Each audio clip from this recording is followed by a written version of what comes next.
पर्सी श्माइजर। Canada के अंदर एक इलाका है और इस इलाके का नाम है सस्कैचुअन। सस्कैचुअन के अंदर एक बूढ़ा किसान रहा करता था जिसका नाम था पर्सी। पर्सी अपने बाप दादा की दी हुई जमीन पर खेती करता था, फसल उगाता था, उस फसल को बेचकर पैसे कमाता था। एक दिन उसके फसल पे एक मोंसांतो का रिप्रेजेंटेटिव आया। उसने कहा कि अगर आप इजाज़त दें तो आपकी फसल से थोड़ा सा सैंपल ले लूँ। तो दुनिया में लोग तो अच्छे होते हैं। उसने कहा श्योर, मेरी फसल से सैंपल लेना चाहते हैं, ले लीजिए। उस आदमी ने उसकी फसल से एक सैंपल लिया। सैंपल को लैब में भेजा गया और लैब ने कंफर्म कर दिया कि इसकी फसल में मोंसांतो का बीज इस्तेमाल हो रहा है।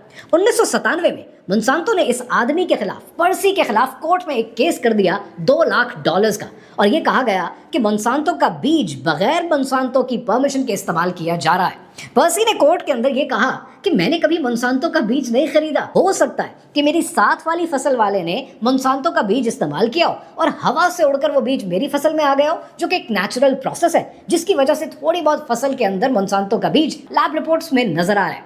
मोंसांतो ने क्या किया? मोंसांतो ने कहा हमें इस बात से कोई फर्क नहीं पड़ता है कि बीज हवा से आए या कैसे भी आए, आपकी फसल में हमारी प्रॉपर्टी इस्तेमाल हुई, लिहाजा आपको जुर्माना भरना पड़ेगा। वो बेचारा बूढ़ा पर्सी एक जमाने तक कोर्ट के अंदर धक्के खाता रहा, केस लड़ता रहा इतनी बड़ी कंपनी के खिलाफ, यहां तक कि उसके ऊपर एक डॉक्यूमेंट्री भी बनी है और उस डॉक्यूमेंट्री का नाम है डेविड वर्सेस मोंसांतो।